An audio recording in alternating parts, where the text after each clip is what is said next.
wanted to knock him out.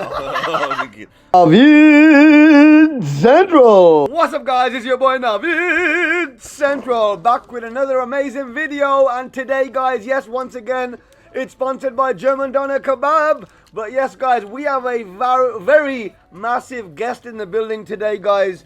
He is not only an elite and celebrity professional bodybuilder, he also was a finalist for Mr. England. He's a model, bodybuilder, gym owner, entrepreneur, guys. This guy is absolutely smashing it, and he has really cemented his name in the health and fitness industry, guys. Without further ado, I'm going to present to you Waheed Aesthetic. How you doing, brother? You good, yeah? Top of the world. You know, with this, do I look at the camera or do I look at you? Both. Okay, Good. So let me just let everyone know what we've got. So we've got the Lahmacun wrap, yeah? That's what you say. It's got keema in it, doner meat, and chicken doner. We've got fries, we've got doner spring rolls, we've got chili cheese bites. And the wrap in itself, it's got some sort of sauce on it, so it's not just a wrap, it's like a pizza kind of base. It's quite nice, to be fair. You know, yeah, he needs to start doing food reviews. So yeah, man, how's it going? Well, just to let you know, guys, I don't know if you guys know, if you guys new followers, you wouldn't know, but I did actually interview Waheed a very long time ago when I first started, right? Thanks to him at the time, I only had like, I think 1,000 followers. It was a normal interview with a microphone. But now, you know, I feel excited to have you on a mukbang. And even though we did that, I think at that time you were waiting for your competition, right? Yeah, I was 2 weeks out from a bodybuilding show. So he was like there, like he was starving and no food. So that's what we can do. Anyone who's into bodybuilding and dieting, you know, you don't want to speak to someone 2 weeks out from a bodybuilding show. So how's it going, Waheed, man? How have you been, bro? Good, you know, I can't complain, bro. You're looking amazing, mashallah, man. Thanks, man. You know, I'm just trying to enjoy life now. Nah, that's wicked, man. Enjoy life.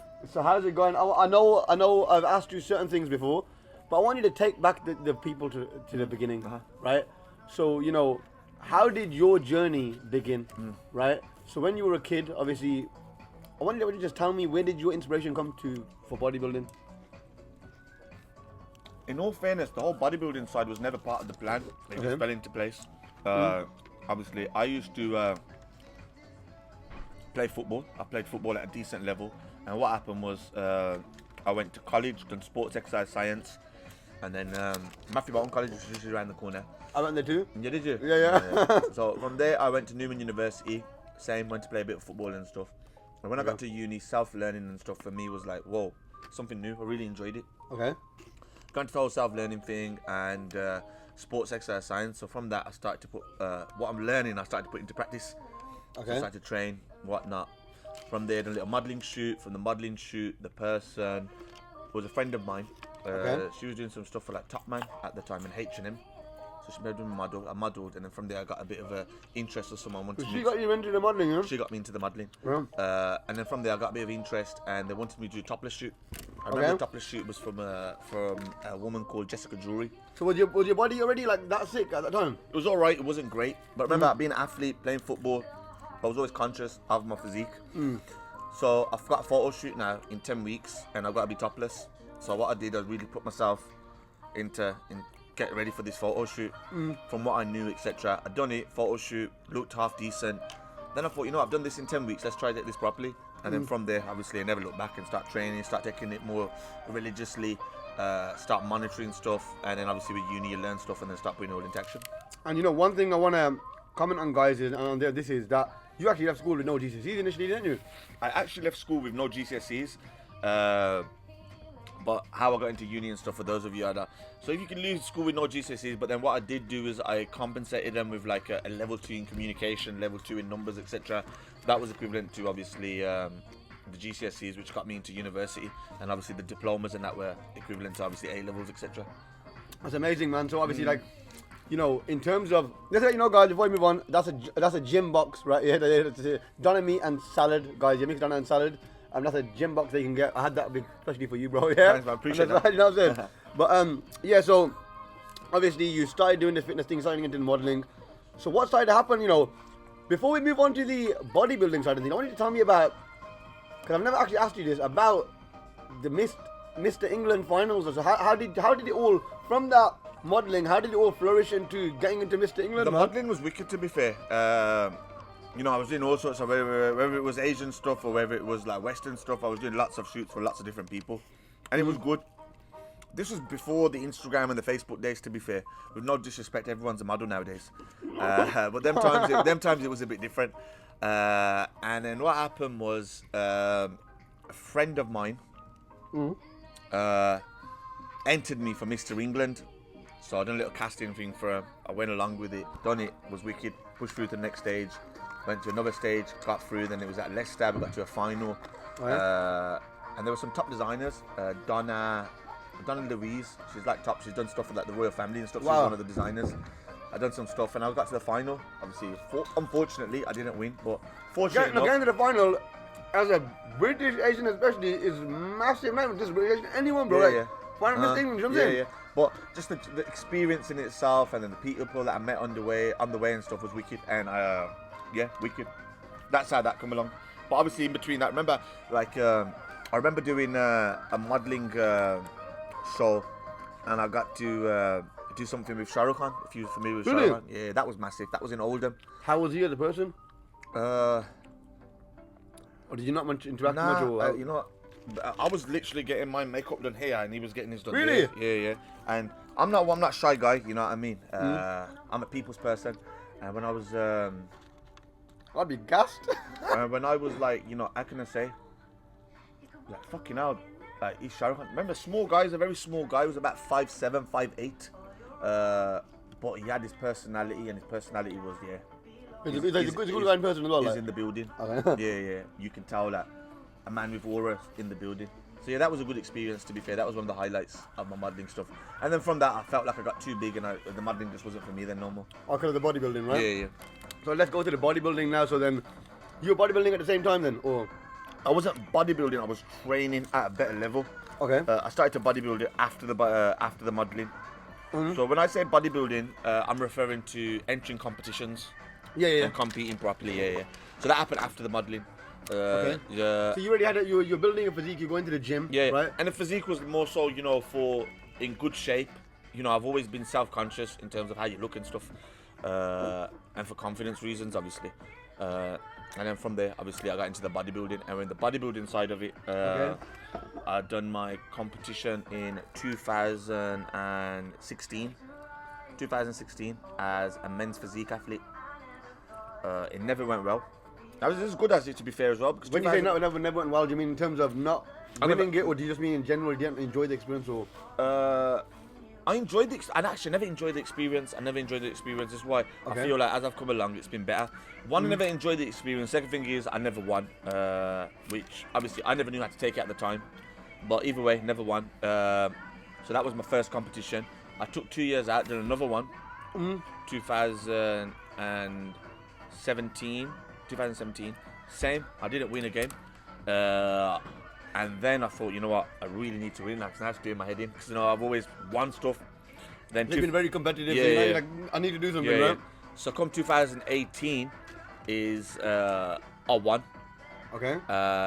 And then the following year, I bloody tore my bicep here. And it says I would never be able to bodybuild again. Really? Yeah. Oh, you have got a scar there, Yeah, haven't you? I had the operation surgery. They knocked it down. They drilled it in. Yeah, it shot up all the way there. Why was that in training?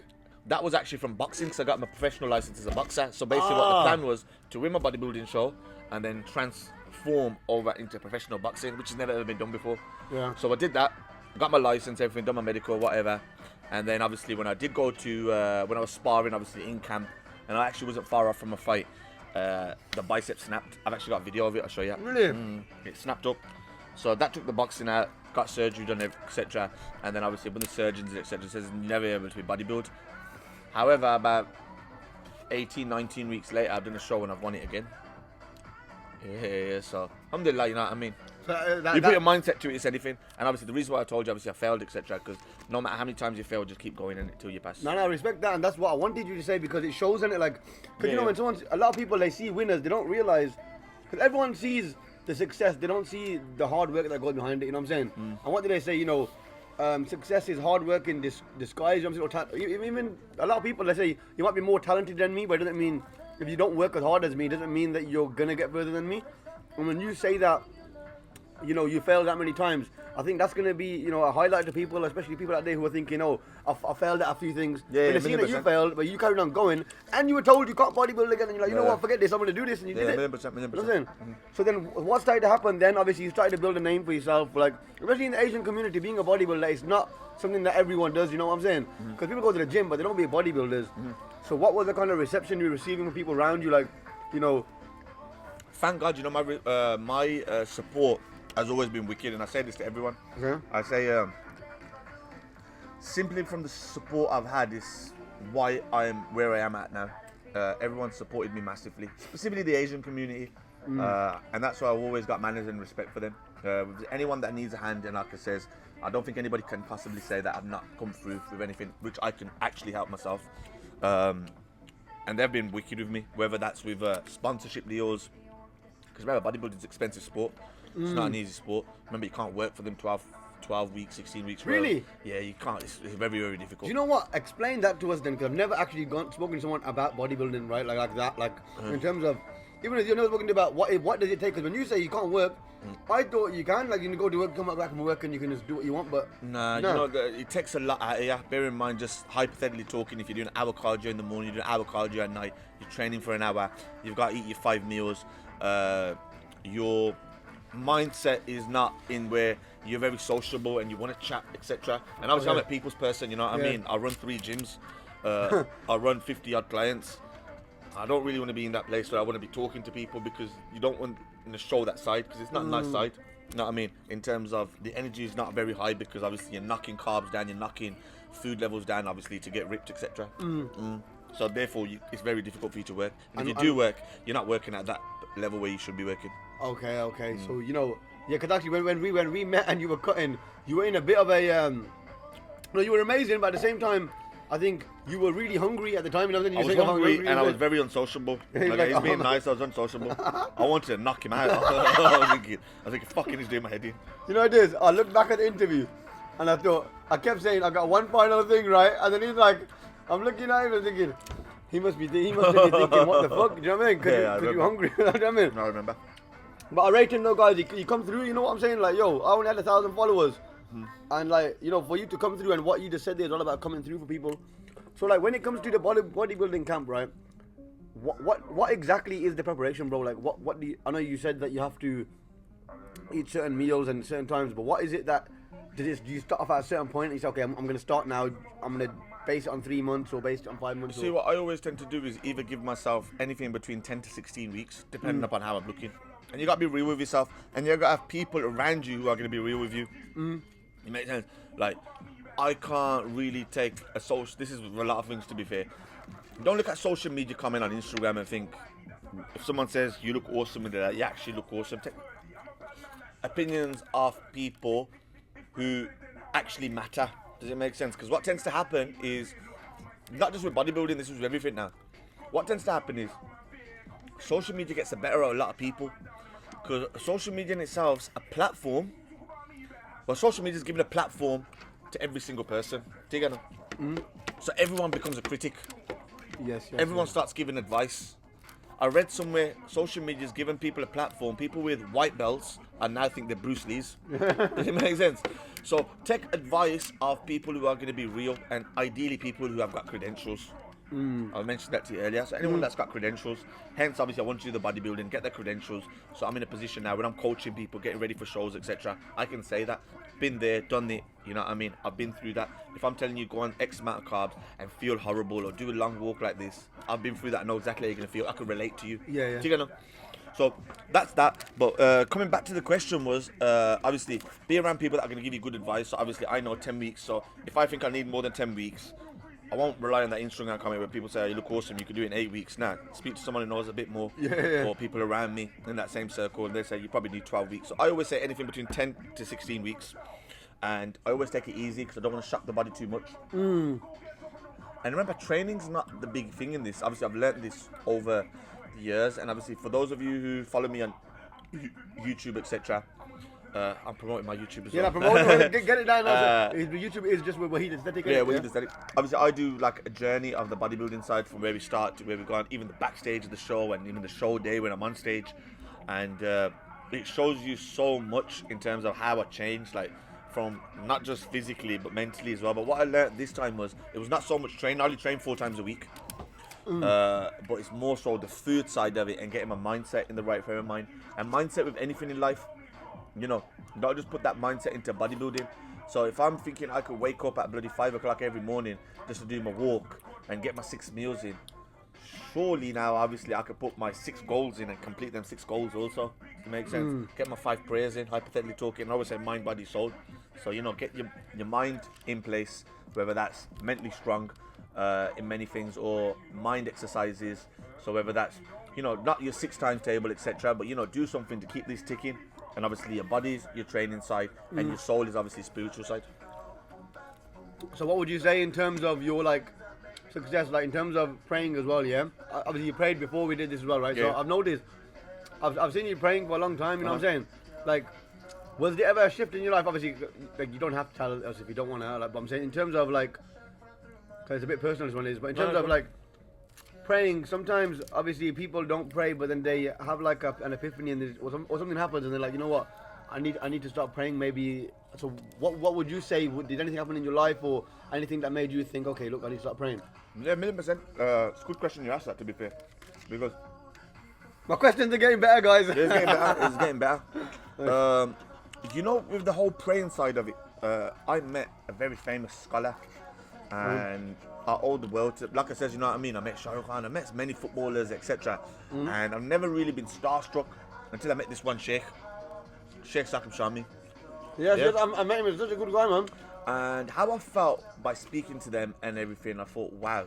And even then, you know, we all know how to pray. Or this is the misconception that we all think we know how to pray. Does it make sense?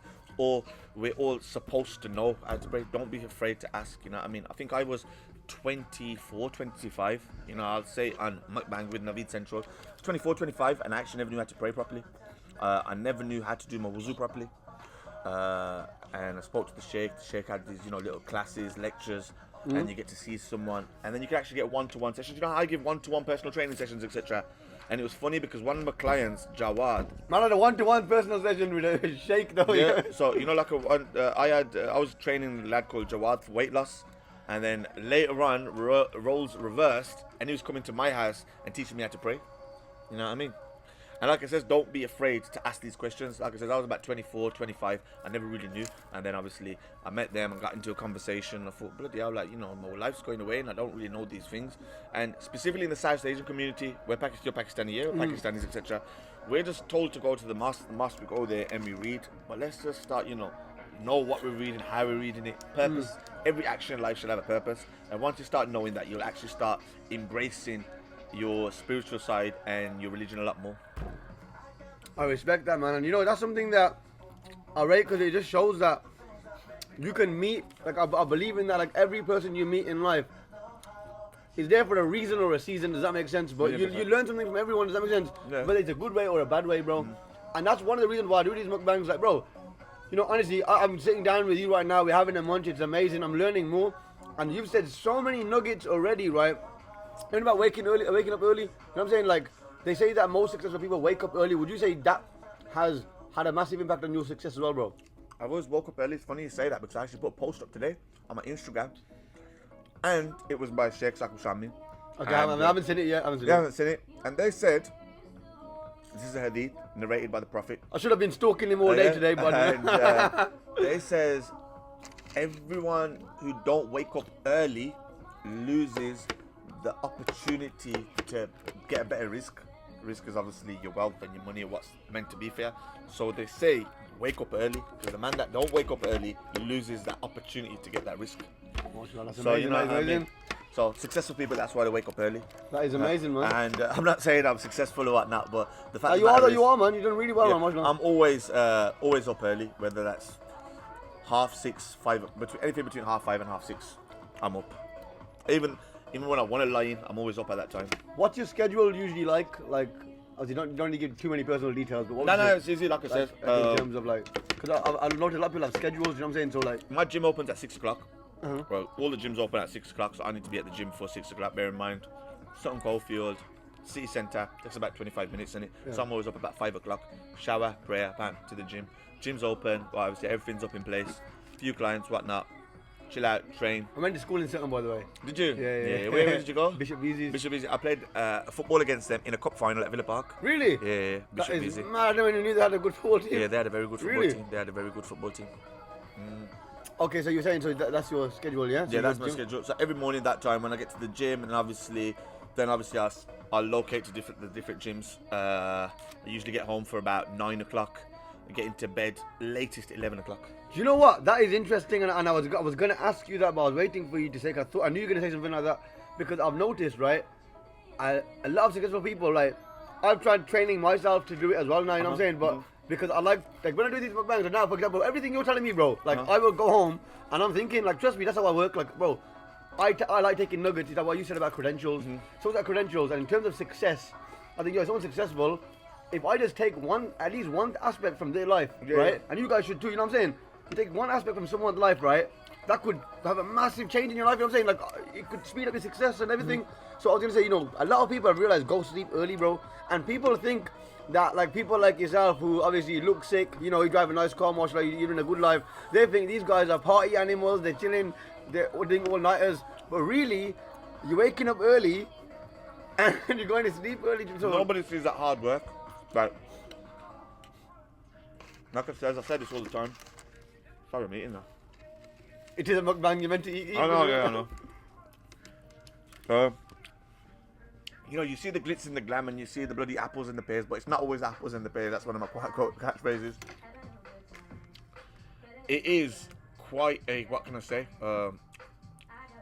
time-consuming, not difficult, but a very interesting journey to be successful. Interesting is a good one. Interesting because you learn so much more on there. Like I said, I'm 30 now, I'm a big man now, and till now, I would not say that I learn something new every day. Even if that's off a 9-year-old kid, you know what I mean?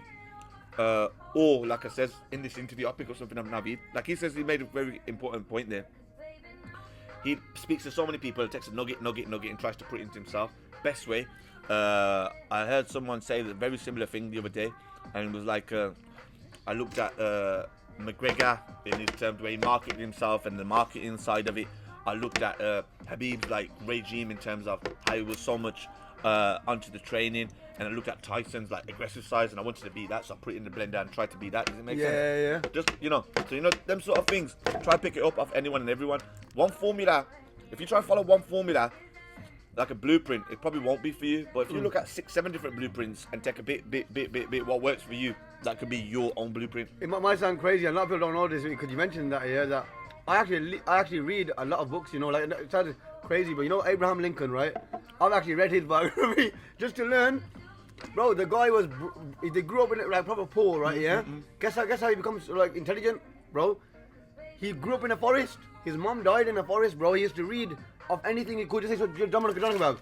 He'd be reading that. Then he'd go home into the he weren't even in a home. They lived in like a he weren't even in a shed. He weren't even in a shed, bro.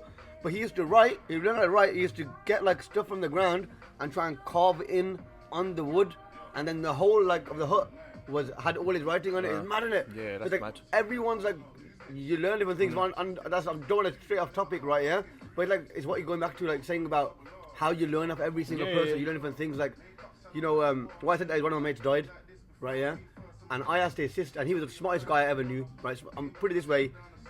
He used to tell teachers they're wrong, and they used to say, "Your whole life is right." And she told me something when I did a run for him the other day, right? The half marathon I did. She said, "You know what?" She said, she messaged me, and she said, "Oh, because he went Cambridge Uni," and she said, "You know what?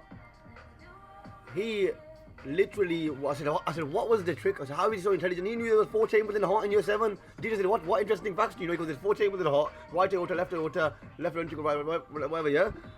And I sat there first. I was thinking, "Who the heck is this guy?" You know what I'm saying? But she said, when he was a kid, she goes, he would read and write everywhere. She goes, anything. She goes, he would read cereal boxes, he would read everything. And you know what I said? Hold up, Abraham Lincoln did the same thing. So it just shows that. Yeah, of course. Yeah, 1,000,000%. 1,001%. So, but I don't want to come off topic as well. Yeah. But the big misconception now as well with the younger generation is education. We don't need education because you're seeing all these social media people, the entrepreneurs with no GCSEs, etc. Does it make sense? Yeah. Don't let that fool you. Education is a must. You know what I mean? Read, get your knowledge better, get your vocabulary better, meet different people. Education itself, whether that's college, university, etc. Meet different people, integrate with different people. Does it make sense? Learn other people's cultures, learn other people's beliefs, and most importantly, respect them.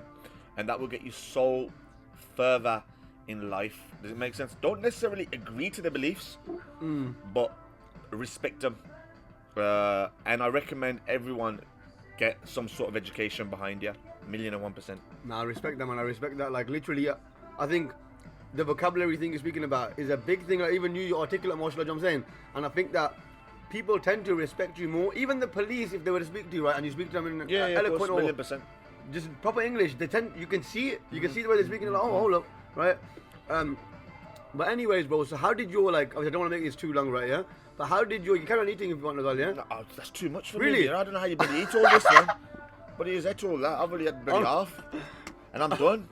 Look, okay, I'm thinking, yo, I'm done. I'm learning this as well. You know what I'm saying? Okay, cool. I was saying to you, how did the gym start then? How did you get into the gym? 'Cause I never asked you that. Okay, so how it happened with the gym is obviously the personal training side of it. I was personal training for a while. With the personal training, obviously, I was doing little side hustle. My side hustle was I used to have a market stall in Wellesbourne Market, and I used to Market what? actually sell doner kebab. You're joking? Yeah, but not German doner. It used to be normal doner kebab. It used to be doner kebab, chicken doner, and I used to do chicken pakore I never knew at that. Wellesbourne Market. Not many people do, and that was when I was at uni. So So, food truck. it was a trailer, but I made it a 24-foot stall. So we put the bars up and we put the thing over, and obviously you had a seating area in there. So it was the biggest one in Wellesbourne Market. How did you get the investment for it? Like, Personal question, No. It's perfectly fine. Like investment from obviously university, playing for football. You know, these little things, little whatever. I was Wherever getting you back. getting it from your Yeah, mouth. I was put that into that. That was doing well for me. The personal training side. So every Saturday, Sunday, I wouldn't be no clients. I'll be doing that, and then obviously never spent all my money on chocolates and sweets, and invested in a personal training studio. With the personal training studio, bear in mind, obviously, I was well to do with the industry, specifically the modelling side. So then I got a contract with Asiana. Asiana is like the largest Yes, magazine in the UK. So, excuse me, I became their health and fitness guru. So I started working with brides and grooms and models, etc. And then from there, it's never looked back. And then obviously another gym, alhamdulillah. and was it entrepreneurship? Like, because you mentioned about your markets, right? That teaches me one thing. Because you said something, and I want to press on that for just a few seconds, right? You mentioned about I never spent money on chocolates and sweets, right? Because you know that some people might not clock what that means. Yeah.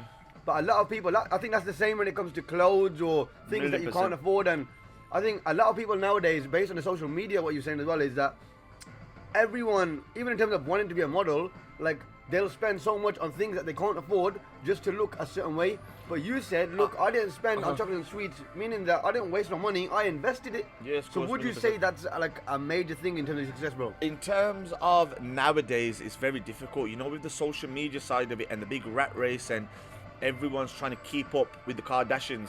You know, on the social media side of it, it's very difficult. Like people are looking at people as inspiration, but what you got to realize, the people you're looking up to, you actually don't know them, so you don't know if that's actually real. You know, you look at certain rap artists, etc. You know what I mean?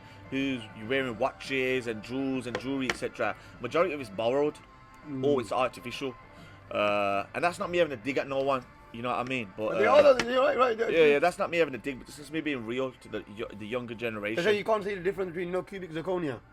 No. I heard a rapper saying, like the normal earrings you get in the market, the sparkle ones, right? He said, I used to wear cubic zirconia, and he goes, basically, you can't tell the difference between cubic zirconia, the normal like thing, and diamonds, unless you look at it with a magnifying glass. And he goes, I'd go places, because you're rich, people think it's real, but it's not. Yeah.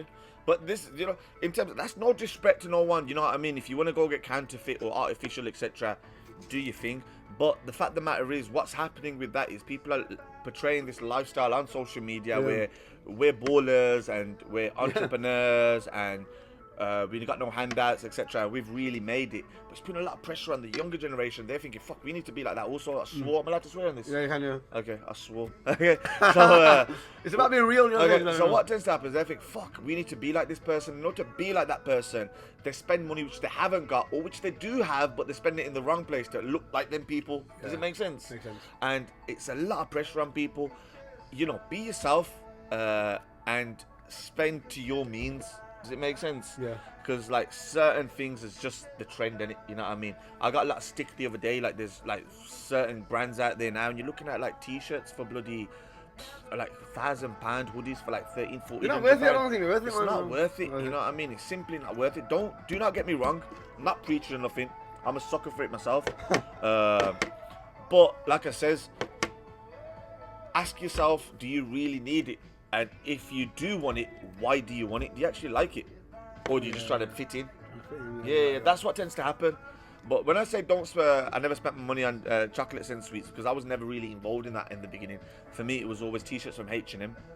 And even till now, like I says, I came to don't drink about it today. No, I came to interview today. I came to interview today, so I tried to look a bit smart. Yeah. But same here today for the first time. Yeah, you look smart. I said that to you. I said, you know, you look smart.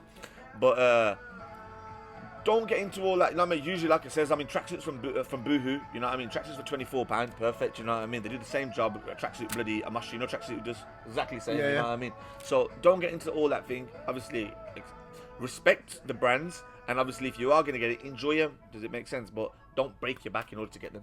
Amazing, man. Amazing. And before we finish off, right, I want to do 2 things now, yeah? So the first thing I want to ask you is, where do you see yourself going in the future now? You've done so many amazing things. You've won numerous awards. You've done the modeling. You've done the bodybuilding. You've got your gyms, right? Can we just have the location? One in Sutton. One in Sutton, one in Small Leaf, and one in Digbeth. So we've got a boxing academy for the kids and adults as well. We've got a lot of professional coaches in there, etc. So yeah, we've got a little boxing gym. We've got a hardcore bodybuilding gym in Small Leaf, Aesthetic Underground, and then in Sutton Coldfield on the Birmingham Road, Aesthetic Health and Fitness Club. Amazing. So guys, obviously, if you do need to go down, go check them out.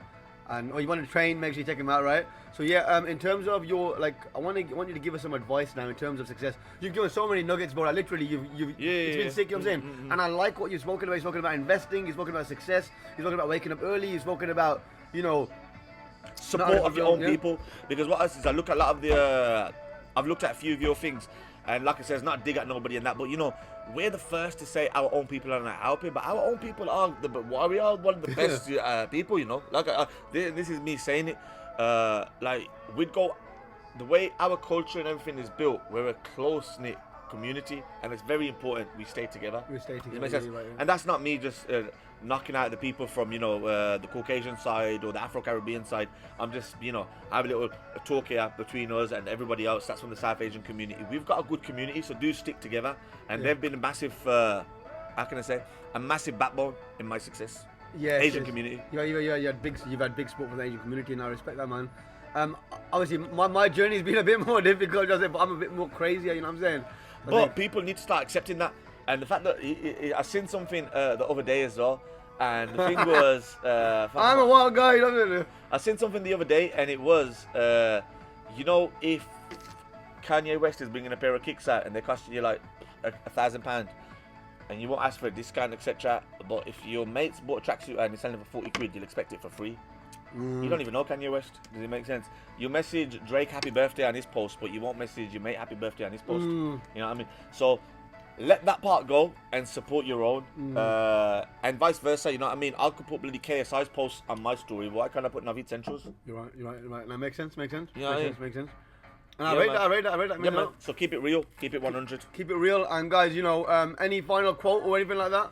The quote for me is be consistent. Consistency is king. You know what? I said that. Because you've got the tattoo there. I've got tattoos all over. Same thing. You've just had done on me, so I'm not going to make you. No, I'm not going to lift off. Yeah. So, same. I don't recommend I just the tattoos. remember. I've got tattoos. Last interview you did lift it up though, like that. I did lift it up in the last one. Consistency is king. Don't think success is going to come overnight. It's going to take a long period of time. For me, like I said, I've been doing this for like 11, 12 years. And for those of you who don't know me from that side, will look at it now and think, Philip, yeah, he's doing all right. But them 11, 12 years have been tough. I used to train clients in the bloody alleyway, you know what I mean? I used to train clients for free in order for them to do some marketing for me. I used to train some clients to do free in order for them to do my accounts for me. I would do some clients for free to do some content for me. But everyone forgets that part. And they look at it now, bloody hell, he's charging X, Y, and Z for his clients. And he's got a nice studio, he's got nice gym, he's got this, and this. But obviously that's over 12 years. So be consistent. Don't think it's going to happen overnight. And same thing, like I said, social media's got everyone believing you could achieve 10 years success in 10 days. No, you've got to put the work in to get there. Amazing, man. You know what, bro? Honestly, it's been a pleasure. And I think this like mukbang / interview gave you proper justice. And I learned so much about you, bro. Yeah. That I didn't know. You know what I'm saying? Like, I didn't know all this stuff. You know what I'm saying? Like, literally, you've really gone in. And I reckon that this, guys, obviously, if you guys are listening right now, honestly, get following, man. Waheed aesthetic, right? Listen, he's an inspirational guy. He's absolutely smashed it. He's done amazing things, and you know, you've dropped so many nuggets inside here that even finding snippets when I go back through this and thinking, okay, which snippet should I put on Instagram? There's so many you've mentioned, bro. That I'm gonna be thinking, okay, you know what I mean? I'll be like, oh, should I put that? Should I put that? Should I put that? But don't, I'm gonna find the best ones. But yeah, man, guys. Waheed aesthetic has been amazing, and you know what we're going to finish it with, right? Yeah, I knew exactly what we were going to say. You know what we are going to say Naveed Central. Make sure you like, comment, and share, guys. And as I said, no, like, share, comment, subscribe. You always say it wrong, you know. Do I? Yeah. Oh yeah, like, share, comment, subscribe. Yeah, I've learned something else. I'm a YouTuber as well. Yes. So guys, I'm trying to be. And to subscribe to his channel as well. If you want to train, get down to his gym. He's got 3 gyms. There are no excuses. And even if you're not from Birmingham, wherever you're from around the world, if you're not in Birmingham, come check him out, come check me out, and you already know what it is. Peace and love. Naveed Central.